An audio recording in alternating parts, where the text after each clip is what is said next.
ที่เพิ่งมาเนาะอ้ายจะ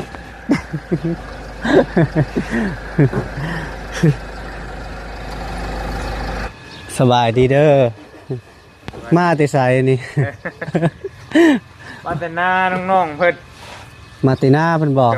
ตะเดียวว่าจะมาผู้เดียวได้นี่โดยสบายดี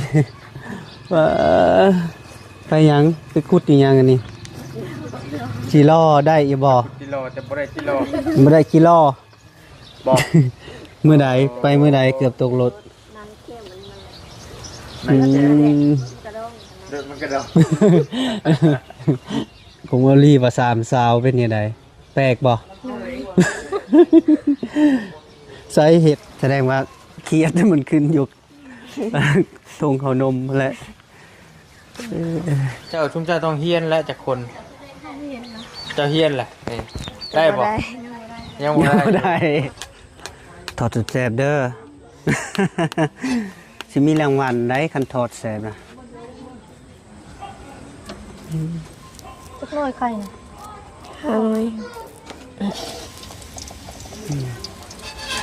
ได้แล้วสุกโพดมันบุแสบเอาผ้านะกูสวรรค์บ่ไปนาเตยบ่อุ้ยกึบใช่บ่จาง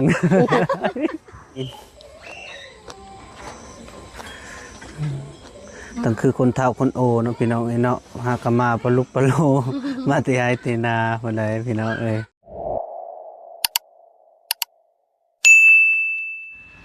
พ่อแม่พี่น้องเอ้ยเนาะข้าทักทายสบายดีและสวัสดีเด้อพ่อแม่พี่น้องมาสุขทุกคน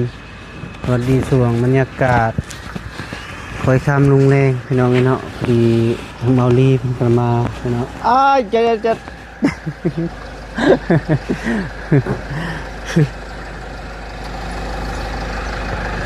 โตเพิ่นมาติไซได้เนาะ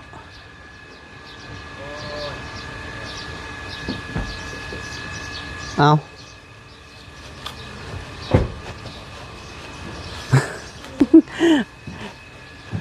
สบายดีเด้อมาติไซนี่มาแต่หน้าน้องๆเพิ่นมาติหน้าเพิ่นบอกตะเดียวว่าจะมาผู้เดียวได้นี่โดยสบายดี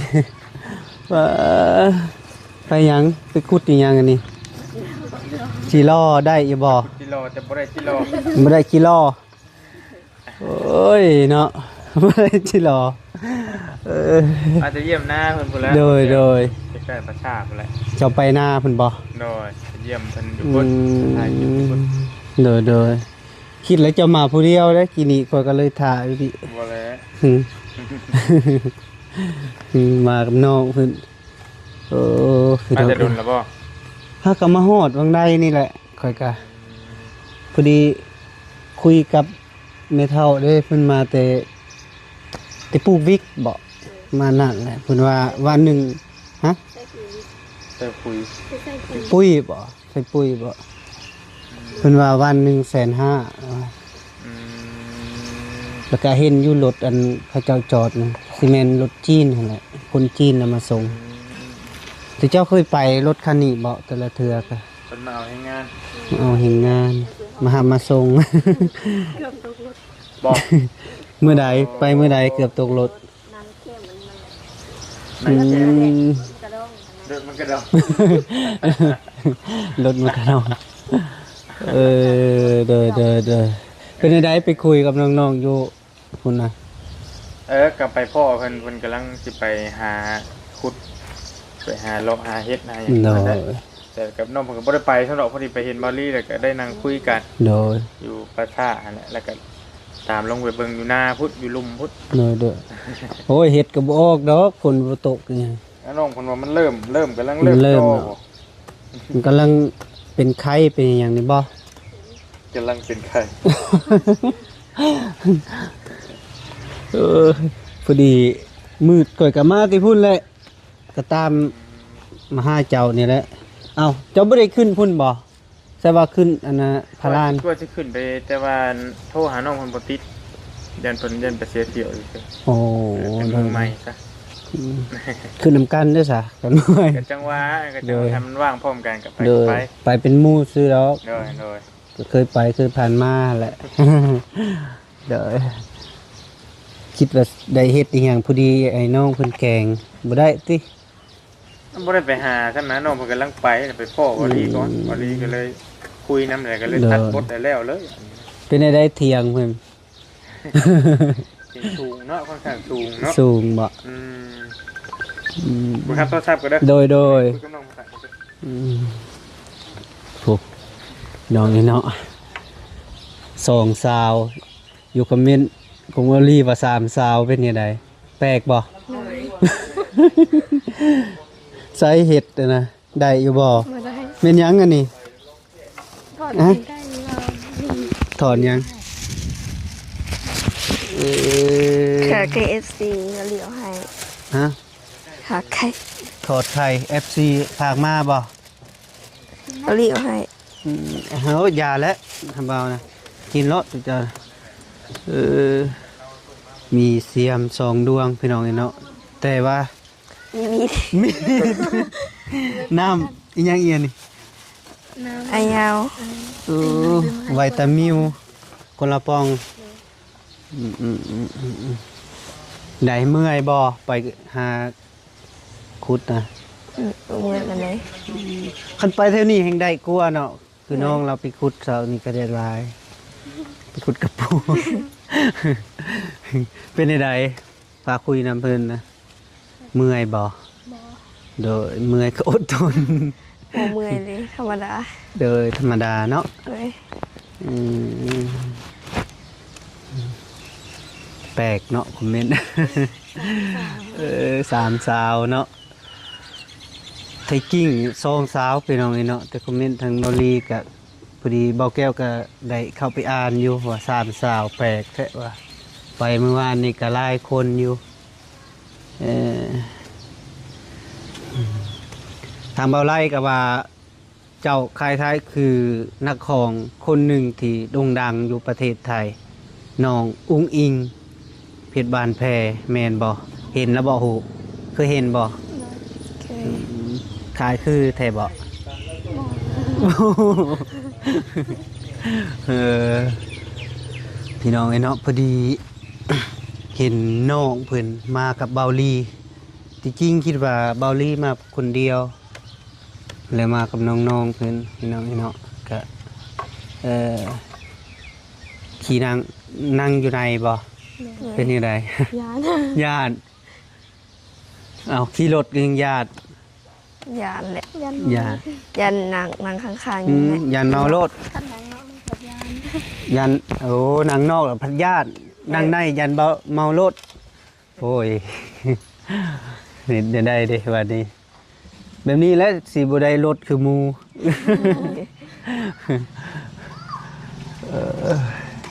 พี่น้องนี่เนาะ ไปมือเฮือนวันนี้ เลย ไปบาวลี เพื่อนบ่ โดย ให้เมื่อนั้นบ่ กะเมื่อนำกันนั่นแหละพอดีเมื่อเบิ่งน้องเพิ่น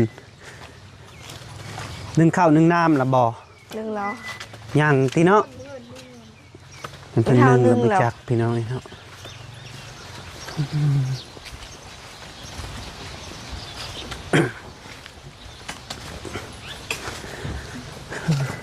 ระวังได้สับ สับตีนผู้ยางก่อนถึงลมปางงางเฮ็ดจะได้บ้าง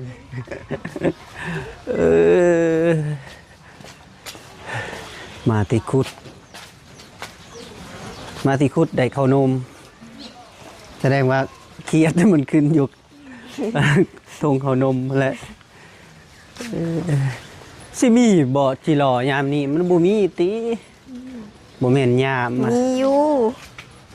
มีไก่มันยังน้อย เห็นวันนี้ แม่นล่ะวะมันยังน้อย อึ้งไปเยี่ยม ฮะ ไปเยี่ยมเขา ไปเยี่ยมหยัง คนซื้ออึ้งนะ ฮะ หาน้องอึ้ง โอ้จะไปเยี่ยมน้องอึ้ง แล้วเราเห็นเราขุดนะ โอ้ เลยอยากไปขุด วางยานี้ เลยตอน เอออืมน้องอึ้งน้องตันบ่ โดย ไปพุ่นบ่ โดย โอ้ยกินและบ่เข้าคือไปโดนเลยเออ กินแล้ว โอ้พี่น้องเนาะฮอดเทือนเพิ่นแล้วฮอดเทือนฮอดซานแล้วพี่น้องเอ้ยเนาะคือมืดแท้ ยังไปใต้ไฟ คือมืดแท้เพิ่นกำลังอาบน้ำพี่น้องเอ้ยเนาะ ยังไม่ทันใต้ไฟเลยมืด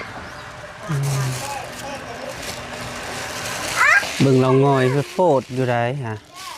แล้วมันเคยอยู่เราเคยอยู่ อันเผ็ดเด้อ เนาะ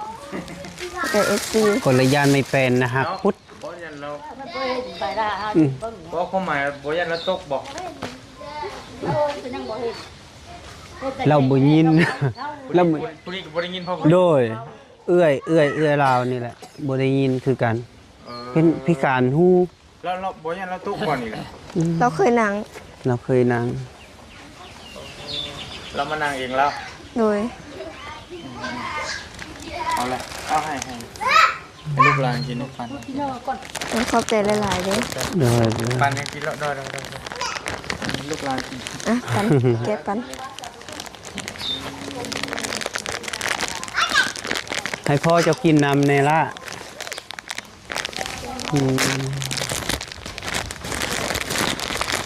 ต้องใจ เพราะ บ่บ่เคยยินเนาะปุ๊บปั๊บแม่น คิด ขนมไปแล้วถาม โอ้ให้มือ ขนมเบาลี่แล้ว ให้ละ แล้วจ้อยเราดี เอ้ย อืม อ่ะ เดี๋ยวหาปันน้องกินแล้วมันมีพี่น้อง มันยังไม่ขึ้น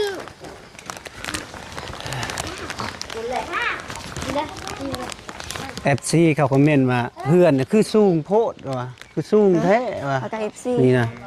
ปากกาเอฟซี ก็ธรรมดาเนาะแต่ว่ายังไม่มีไม่แปลนเด้ โดยก็ มัน เพราะว่าเพิ่นสิเฮ็ดเป็นชั้นครึ่งเด้ มันกระทึกเลยเนาะ สองชั้น แม่ สองชั้น สองสะ กระสูงเกิดอยู่พอสมควร จักเม็ดแกจะว่านี่ฮอดบ่หาบ่ฮอดติ เทิงฮอดลุ่มพุ่นกะมอสิมอสิพุ่นบ่ บ่เฉพาะอันเสาดินนี่นะเฉพาะเสาดินแทงบ่รู้เป็นภาษาการ มันสี่นี่แหละ สี่ ตามปลายหรือสี่ ตามปลาย 350ประมาณนี้เลย โดย อันนี้สิได้มันเน้นสองสามสี่ไปสั่นกัน ผู้ดี4เนาะผู้ดี4กับทางสียัวเลย เม็ดนี่เฮ็ดแต่หึงแล้วบ่นี่ล่ะ โดย จักปีละเอา คะแนนมูลกับสีก้อนเพราะคะแนนมูลกับสีก้อน อืม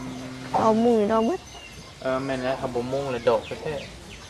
สั่นเองดอกเลย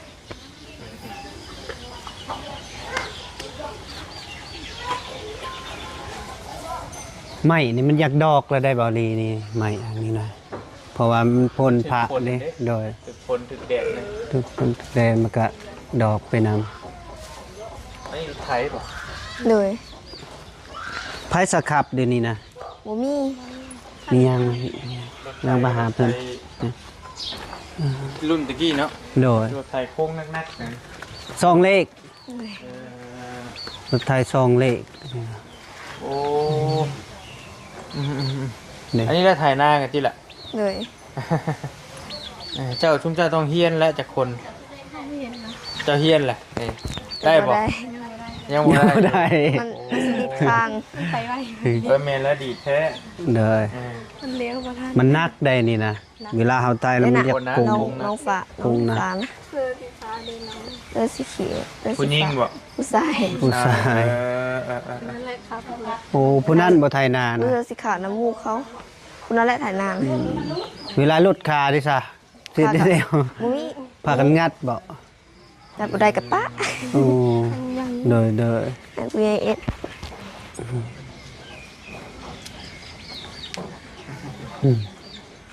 นับแต่ย่ออันเฮือนนี่จะมาแล้ว บ่ได้ตัวรัน จะมาแล้วบ่ ยัง ยังบ่ ยั มาง จักปีเลย ประมาณ ได้บ่หก หนูก็สิประมาณนั้นแหละ 6 ปี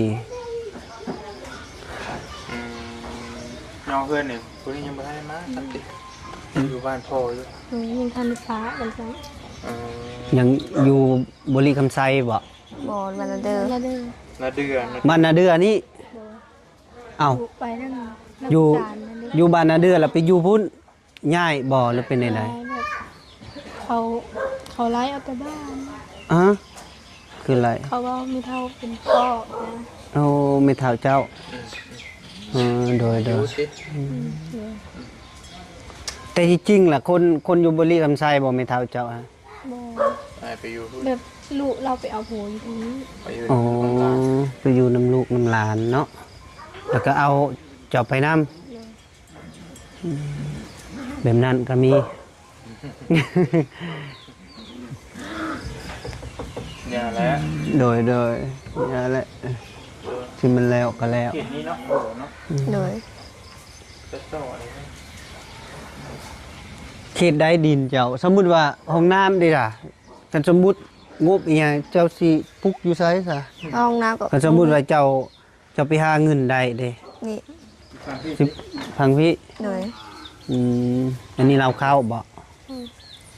เราสองอัน เดี๋ยว อันเดียว มันสิบ่แคบโพดบ่เบาลีกันสมมุติ ได้ นี่ อยู่ ได้บ่สองห้องเนาะ ได้อยู่แล้วต้นชิ้นต้นควร โดยก็ตัดทิ้ง ลึกนี่เนาะ แล้วมาแล้ว อันหนาที่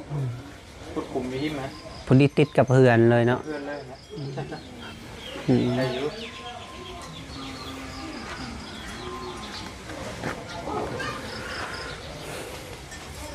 ต้นอีหยังนะ ต้นมะเขง มะแข่ง โดย เอ๊ะเอามะแข่งมาปลูกเอามาที่ไซอันนี้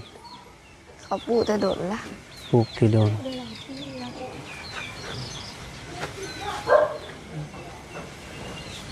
เราเห็นยัง พญา โอ้ยเห็นหุ่งอยู่ โอ้เราไผหญ้าบ่นี่ โดย โอ้พะนั้นว่าตาบ่เห็นหุ่งยังไปไผหญ้าอยู่ ว่าตัด กุม วิดีโอ กุม ดี ยังอยู่เบิ่ง โอ้ยังเบิ่งหนึงบอด แต่ เบิ่งห ตา นึง เราสั้น แต่ว่าฮู้นี่บ่ได้ยินนี่เลยได้ลาวกับ สอง แม่นเป็นเบิดสอง เบิดสี่ เบอร์สาม เบิดสี่บ่ สี่ ไม่ ไม่ เท่า ใส่ ดีจ้ะ เป็นน้ำกำมะพันนะ โอ้เป็นนามตระกูลเนาะ อืม กูลกรรมพันธุ์ กำมะพัน เคยเป็น เป็นก็เป็นเบิดเลย โดย จะพายเป็นบ่ ยังบ่ได้เห็นเลย อันนี้บ่ได้เฮียน เพียนไผบ่สิพาไผข่อยเป็นอยู่ใด เป็นกับตอนมาอยู่อันนี้แหละเขาพาเห็ดเด้เห็ดตู้บอลนางเศร้าเด้อยู่ ต่อ ค่ายนี่ก็ ก็ ถูก ได้เนาะ โดยพอได้อยู่ ยังผ่อนละ หักไผ่บ่งาม มันเป็นซี่แล้วบ่ล่ะ ใช่ มันไม่ดำๆกว่า หัวแวน แซ่ก็ น้ำใส่ โอ้ ต่อน ำเสตอกเราก็บ่เอาเสือกฟางให้เรา หัววี บ่มีอยู่เราบ่เอา บ่เอาตอกเสือกฟางนี่สบายเนาะวิด ข้างเอาไว้เฮ็ดขาย โอ้เอาไว้เฮ็ดขาย มันบ่มัน เด้ บ่ เดี๋ยว หรื เสื้ อ อ ว่า ผ้า ใด เสื้อผ้าบ่ เด้ เราเอาเสือกฟางนั่นน่ะ นี่นะฮะถุง อืม นี่นะถุงมัน บ่เอาดอกตอกมันเพื่อสิต่อ เป็นง่ายได้ตอกสั้นๆหนึงเนาะมีหยังกินแรง ไข่ไอ้ ไอ้ยาว ไอ้ยาว อืม ไอ้ยาวไอ้ยาว บ่ยาวซื้อมาให้บ่ โดย ไข่อันยาว ไก่ให้ยาว เอาไข่ลาวก็เบิดแล้ว แล้วมากับไผ มากับนี่เรา มากับเมียลาวอ้าวติดรถละติบานนี่ได้บ่ลีคือว่า มีเพิ่นมาน้ำมือ มานำบ่อืมดีแล้วมีเมียมานำมาจับกล่องเนาะ คือบ่าวตากะไปใส่ก็สบายอยู่นั่นก็ ขึ้นไปเฮ็ดกินเหรอไปทอดไปเฮ็ดหยังกินเมนูหยังกิน ยังบ่ ทอดไข่วะทอดเป็นอยู่ว่าไข่ เป็น ทอดกินแต่บ่มีน้ำมัน ขึ้นไปทอดอะโสดเสียดแล้วอยู่เทิงบ่ไปเบิ่งดู ไปเพิ่นไปทอดไข่เมนูแซ่บๆเด็ดๆเด้อพอดีหอมกุ้มเตะดังฮะขึ้นทางพุ่นได้บ่ล่ะพุ่นขึ้นทางพุ่นเอาไป ก็ได้ โอ้มืดพี่น้องเอ้ย เอากระต่ายมาเลย ไปตัวขึ้นได้ทรงบอลบ่ เลย ครั้งนี้ก็ได้ขึ้นได้พี่น้องเอ้ยตัวมืดละไปคือคนเฒ่าคนโอเนาะมาที่ไฮเตนาเนาะไผ่กระบุงกระตาแบบนี้แหละพาโทมีอย่างเด้ครับ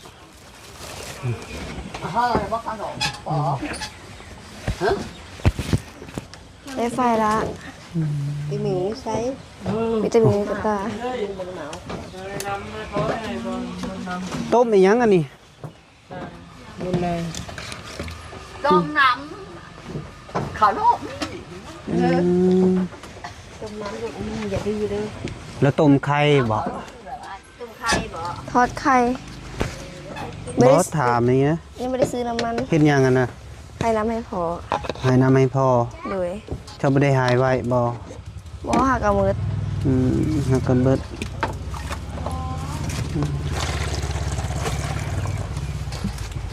มืดแล้วพี่น้องเอ้ย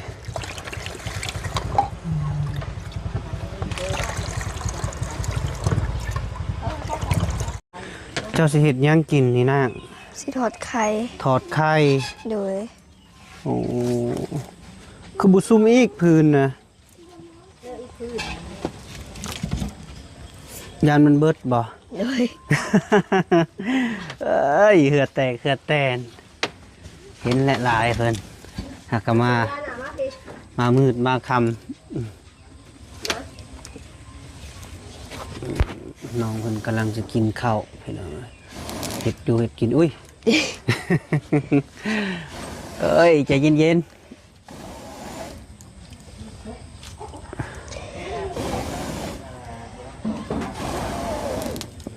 โอเค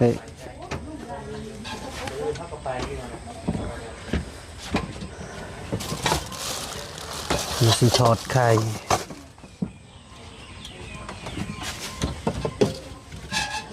เบิ่งวิธีเพิ่นเฮ็ดแบบใดพี่หน้ามาพี่นี่กู โอเค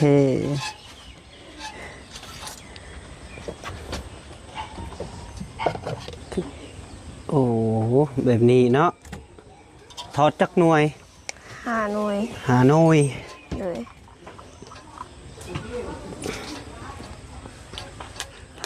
ทอดสุดแซ่บเด้อ สิมีรางวัลได้คันทอดแซ่บนะเคยทอดไข่พันมาอยู่บ่ โดย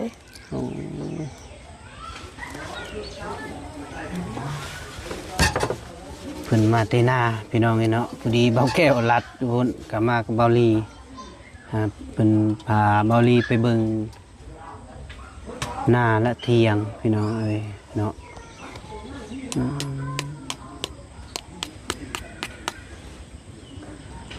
ใส่เกลือในกะประมาณเท่าใดเกลือ โง่ใส่ไป ต้องได้กะเอาเนาะโอ้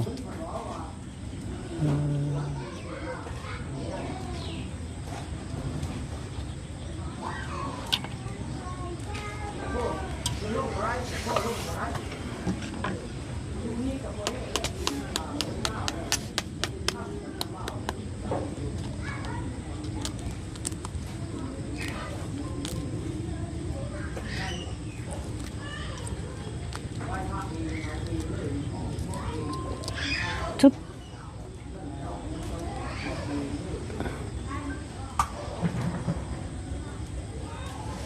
เปิดมันลงนะ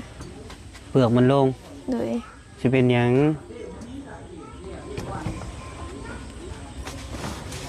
แล้วว่าหย่ำทั้งเปลือกมันเลยได้ แปลกบ่ แปลกอยู่ แปลกอยู่เป็นไดญาติบ่ โดย อืม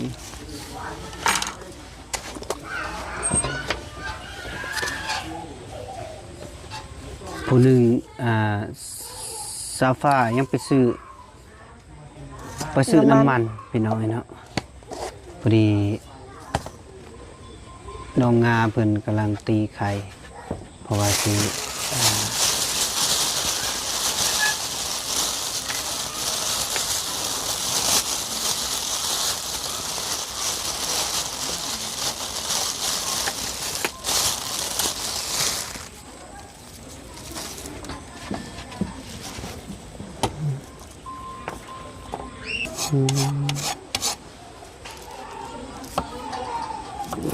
เพิ่นเฮ็ดกิน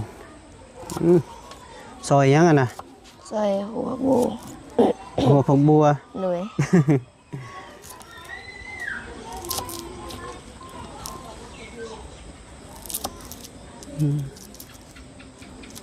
เบิ่งมีดก็คือสิบ่เข้า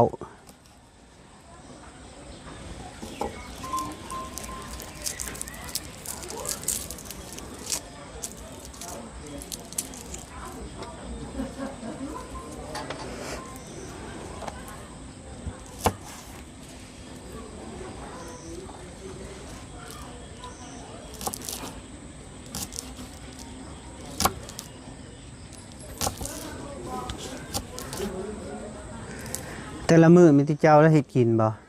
โดยบางทีกับปลา ป้าแล้วก็เฮ็ดกินกับน้องฟ้าบ่ โดย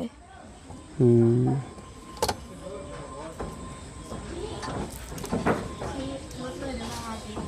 โดยสนั่งก็ได้ ไปนั่ง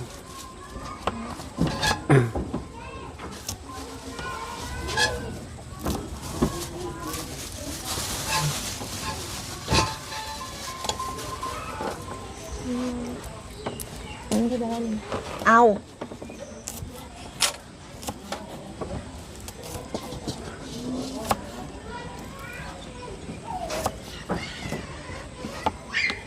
ซซีมือนี่เด้อ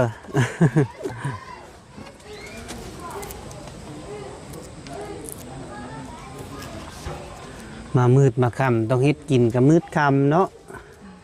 น้องเอ้ยโอ้ สักหน่อยไข่นะ หาเลยฮะ พอวันน้ำมันกันพอได้เนาะเดี๋ยวหน่อยผมเนาะ พอแล้ว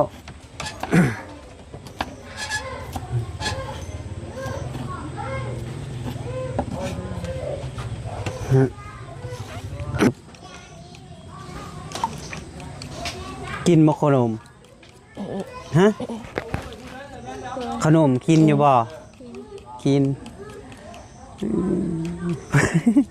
เฮ็ดหยังหั่นน่ะขลุ่นนี่หยังหั่นน่ะ ไข่ ไข่ โดย อย่าให้มันไปทางนาเตยได้ไหมฮู้บ่นาเตย เกลือที่เอามาที่ซ้ายจ้ะมาแต่นาเตยเพิ่นได้ ถ้ามันเค็มลงไปนาเตยขนมพี่น้องเอ้ยเอาขนมให้น้องก่อนน้าบ่าวสิเอารางวัลให้อ่ะขาทอดไข่ ขอบใจเด้อ เด้ออ่ะพากันกินแบ่งกันกินเด้อ โดย ถอดไปน้ำกินไปน้ำก็ได้อืม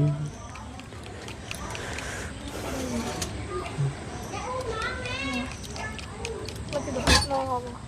หืม ตอดด้วย ถอดเถอะวะเคยถอดป่ะ เคย เคยมันยังบ่ฮ้อนตีลูก แค่มันเอาลงเลย ตายแบบนี้ คือนึกว่าทอดเนาะ จับจ้ะ ไผ่มาตั้งนี้บ่ลุกนี่ค่ะ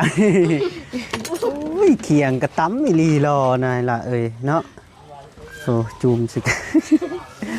ปกติน้ำมันฮ้อนก้อนแล้วจึงเอาลง เราบอกให้เอาลงเลยเนาะ นึกว่ามันฮอดเดี๋ยวมันปวดเลย มึงพร้าวกับยาปะนั่นล่ะโอเคเพื่อนเฮ็ดกินพี่น้องอยากเข้าแล้วบ่ ก็ยากละ อยากแล้วไปพุ่นได้กินข้าวอยู่บ่ ไปเลย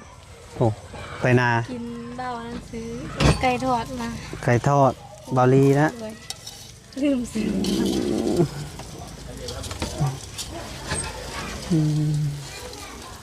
โอ้ยเป็นตาแสบเนาะทอดไข่นี่นะอุ้ย เป็นอยู่เลยเนาะทุกพี่น้องโอ้เหลืองคักนี่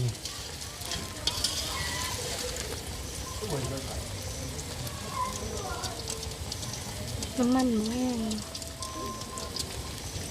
เก่าก็ได้อยู่เด้ น้ำมันบ่แห้ง ไปบ่อย น้ำมันยังบ่ฮ้อน เต็มหม้อกระทะเนี่ยควรมันอยากนานหน่อยนึงเนาะ เลย นานฮ้อน แต่มันนานเย็นอีกได้หม้อแบบนี้นะจะว่าบ่ เลยแช่น้ำไว้มันจะเย็น นี่ ได้มันติดหม้อบ่ ติด ว้าว ติดบ่ เลย ปีนรถโอเค ไม่ทิ้งมาได้ ติดละบ่ เลย โอ้มันเป็นไข่คั่วและบานนี่ได้อยู่บ่ไหม้เนาะเอาทางเทิงโอเคโอ้เป็นอยู่เด้เนาะอย่าคือหังเพิ่งเลยเด้ จะว่าบ่คือแล้วเนาะก็ว่าเอาจอง2 อันนั่นนะพลิกลง ตรงนี้ แสงพี่น้องปึ๊บโอเคอันเด เกือบไหม้เนาะ พอดีเรื่อง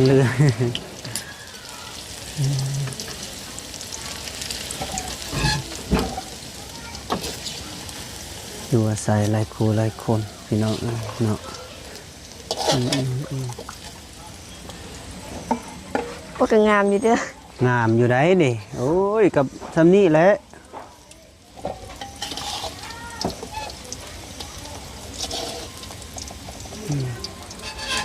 ได้แล้วสุกโพดมันบุแสบ เอาผ้านะโปะมันร้อน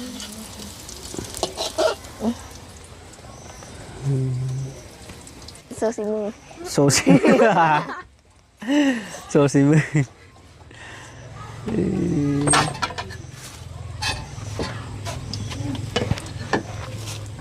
มันเอาเป็นไงบ่ได้วะ อุ้ยโยอุ้ย เพราะมันบอกฮักมันรัน บ่ เลยเกินมันจะฮักเลย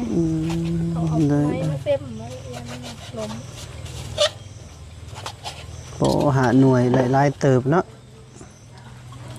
หาหน่วยหรือหาหน่วย หาหน่วย หาหน่วย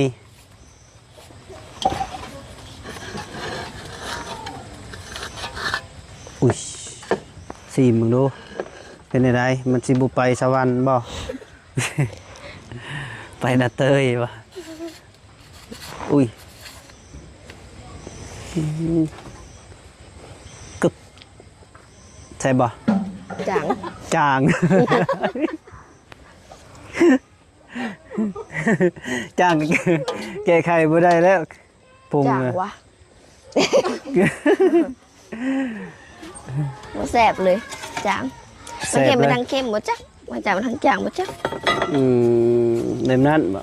แต่พอแบบนี้เนาะจึงบ่อยากไปอยู่เฮือนผัว โดย ยานพิษเนาะ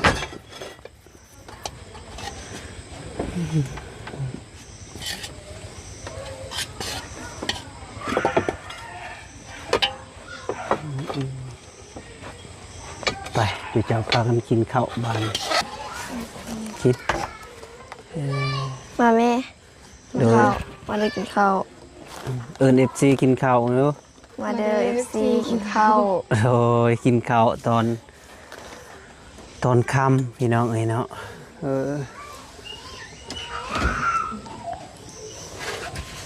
บ่มาซิมน้องอันทอดไข่บ่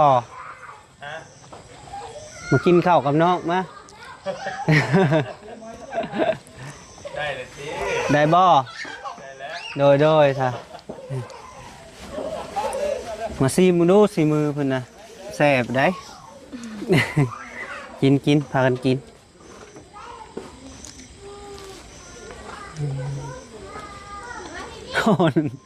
คนบ่กินในลายเด้อบ่แต่ละเทื่อน่ะไผกินข้าวลายกว่าหมู่ 2 คนเท่านั้นบ่ แม่นแหละเฉพาะเจ้า2คนนี่นะ สำคัญ สำคัญอย่าพร้อมกันเลย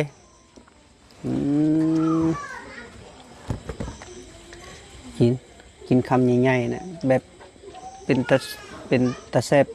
นะปนกระปูยังบ่เบิดเนาะของเช้านี้นะแสดงว่าจุเจ้าบ่ได้เอาปนกระปูไปกินอยู่บนบ่ได้เอาไป บ่ได้กินเลยกินเยอะแล้วก็ไปบ่ โอ้ รู้สึกจางเถอะจางแหละ จาง เป็นจะได้คือจาง แซ่บ ประเภทไข่นะทอดไข่คันมันเค็มแล้วก็กินบ่ได้คันมันจางแล้วดีแล้วแน่นบ่คันเค็มนะแกะไข่บ่ได้เลยคันมันจางเฮาก็จำแจวเด้กินตั้งคือคนเฒ่าคนโอเนาะพี่น้องเอ้ยเนาะหากมาปลุกปะโล มาติไอตินาพุ่นใดพี่น้องเอ้ยเพิ่นตะแพงพี่น้องเพิ่นก็ได้น้อง3สาวแม่นบ่ เลย 3สาว 2ไว้3 เอาเบาลีว่า3สาว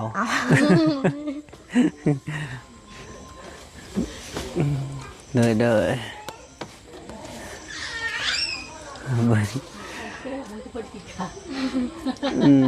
ไตเพิ่นกินข้าวก่อน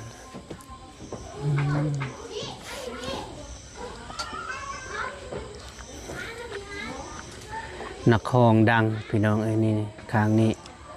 พอได้ห้องเพลงม่วนไปน้าบ่าวสิเอารางวัลให้พอได้เคยห้องเพลงน่า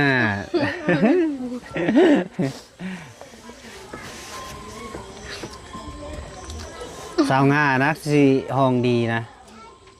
เสียงดีได้เจ้านะเสียงแหบๆคือสิริพร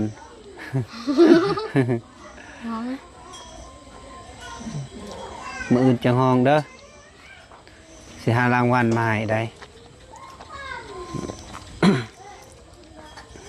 เดี๋ยวอยากวางกินข้าวก่อน เอากินพากันกิน ห้องโมเป็นนะ ห้องโมเป็น เอาจุจะไปโรงเรียนในสาอาจารย์บ่พาห้องเพลงบ่ ห้องก็ลืมนะ มีแต่เพลงเล็กน้อยนะ เพลงเด็กน้อย เพลงยังเพลงเด็กน้อย เพลงทุ่งศาสตร์อันนี้ โอ้ เพลงเล็กน้อยเนาะ ยัง ลืมละ ยังจื้ออยู่บ่เพลงศาสตร์ลาวยังจื้ออยู่บ่ บ่ บ่จื้อบททองนี่ซะบททองป .3 ป .4 ป .5 จื้อบ่นาบ่าวจื้อบททองป .3 กับป .2 เท่านั้น บ่จื้อเลยนะ กายนั้นบ่ได้บ่เป็นแล้ว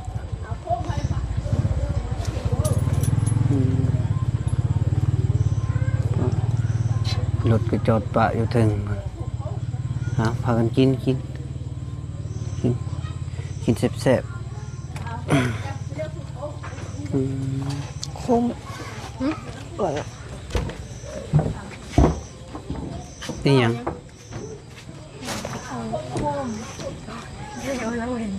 โคมอุ้ยยังคอย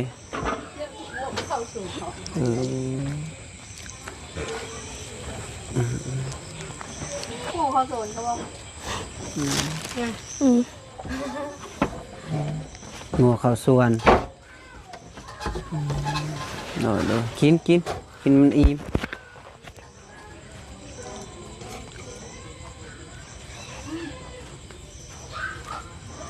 ตอนเด็กก็ยังลุกมากินข้าวอีกบ่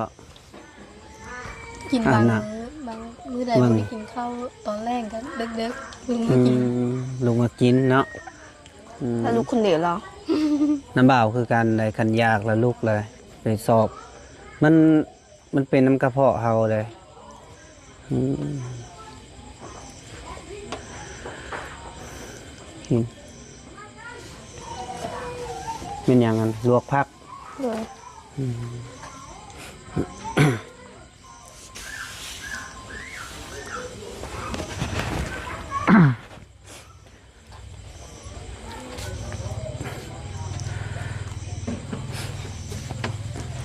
เท่านั้นละเด้อนะบ่าวสิได้เมื่อปะก่อนเด้อบัดนี้เด้อมื้อหน้าจะมายามใหม่ใช่ทางบอลลีเพิ่นสิคุยต่อเด้อ โดย มีหยังก็สู้ๆสู้ๆเบิ่งน้องเบิ่งเอื้อยเบิ่ง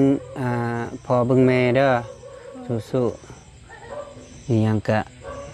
นึ่งข้าวนึ่งน้ำให้เพิ่นกินเด้อเพิ่นไปหยังก็บ่ได้เด้อมีแต่ความฮักแพงอะไรหลายๆเด้อโดยเอาบ๊ายบายก่อนเด้อ เข้าใจเด้อ โดยเอาผมให้พี่น้องให้เนาะพอดีคุยกับน้องกะเรียบร้อยแล้วถือว่ากะอยากขอความเมตตาเด้อทาง FC ก็ได้เนาะเบิ่งน้องเพิ่นกะบ่มีหยังกินเลยพี่น้องเนาะมีแต่ว่ากะมื้อนี้ก็ได้กินไข่ที่ว่าเบายาวซื้อมาพากมาตอนพี่น้องเนาะเอามีแต่ว่าจังซั่นละเด้อพี่น้องเด้อคลิปนี้ก็บ่าวแก้วขอ